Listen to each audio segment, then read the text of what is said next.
déconnecter des pensées du jour, à préparer le sommeil de la nuit et le travail du lendemain. Devant le centre de bricolage, il croisa une femme qui promenait son chien, un berger allemand. Il les croisait presque toujours, le soir. Une voiture passa beaucoup trop vite. Il devina un jeune homme derrière le volant et crut entendre de la musique malgré les vitres fermées. Ils ne savent pas ce qui les attend. Tous ces jeunes qui conduisent à toute vitesse avec la musique à fond à s'en abîmer les tympans. Ils ne savent pas ce qui les attend. Pas plus que les dames solitaires qui promènent leurs chiens. Cette idée le mit de bonne humeur. Il pensa au pouvoir qu'il détenait, à son sentiment de faire partie des élus, ceux qui avaient la force de briser les anciennes vérités pétrifiées et d'en créer de nouvelles, complètement inattendues. Il s'immobilisa et leva la tête vers les étoiles. Je ne comprends rien. Pas plus ma propre vie que la lumière des étoiles dont je sais qu'elle me parvient après avoir voyagé dans des espaces-temps incommensurables. Le seul sens qu'il y a à tout cela, c'est ce que j'accomplis, à cause d'une proposition qui m'a été faite il y a 20 ans. Il se remit en marche, plus vite à cause des pensées qui lui venaient le bousculaient de façon désagréable. L'impatience. Ils attendaient ça depuis si longtemps. L'instant où enfin il déclencherait le grand raz-de-marée et le verrait déferler sur le monde.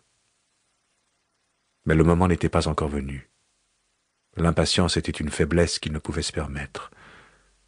Il s'arrêta de nouveau. Déjà le quartier résidentiel. Il n'avait pas l'intention de pousser plus loin. Il tenait à être au lit à minuit. Près des grands magasins, il fit une halte devant le distributeur bancaire et tâta le portefeuille dans sa poche. Il ne voulait pas retirer d'argent, seulement demander un relevé de compte, histoire de s'assurer que tout était en ordre. Il sortit sa carte de retrait.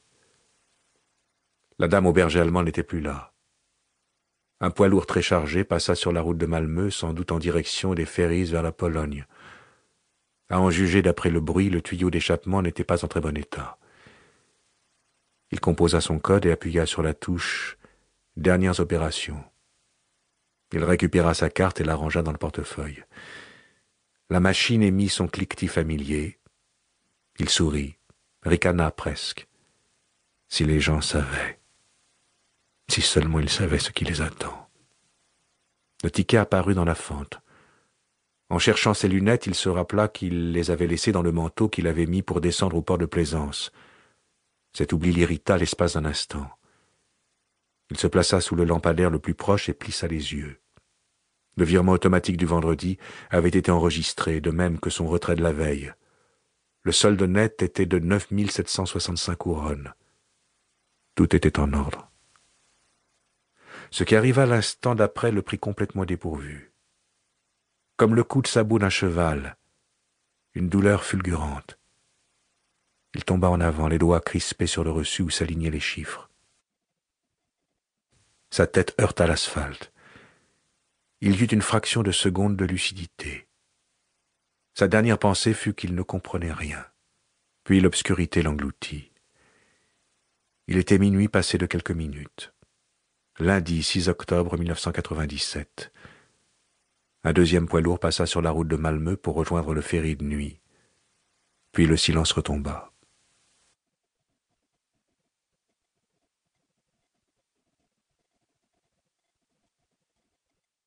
Kurt Wallander se sentait très mal à l'aise ce matin-là en prenant sa voiture au bas de chez lui dans Mariagatan. Il était 8 heures le 6 octobre 1997. Il quitta la ville en se demandant pourquoi il avait accepté de se rendre là-bas. Il détestait les enterrements. Comme il était en avance, il décida de prendre la route de la côte, en passant par Svarte et Trelleborg. Sur sa gauche, il voyait la mer. Un ferry entrait dans le port. C'était le 4e enterrement auquel il assistait en l'espace de 7 ans. D'abord son collègue Rudberg, décédé d'un cancer après un long et pénible déclin. Wallander lui rendait souvent visite à l'hôpital. Sa mort avait été un coup personnel très dur. Rudberg était l'homme qui avait fait de lui un policier en lui apprenant à poser les bonnes questions. Grâce à lui, Wallander avait peu à peu appris l'art difficile de déchiffrer le lieu d'un crime. Avant sa collaboration avec Rudberg,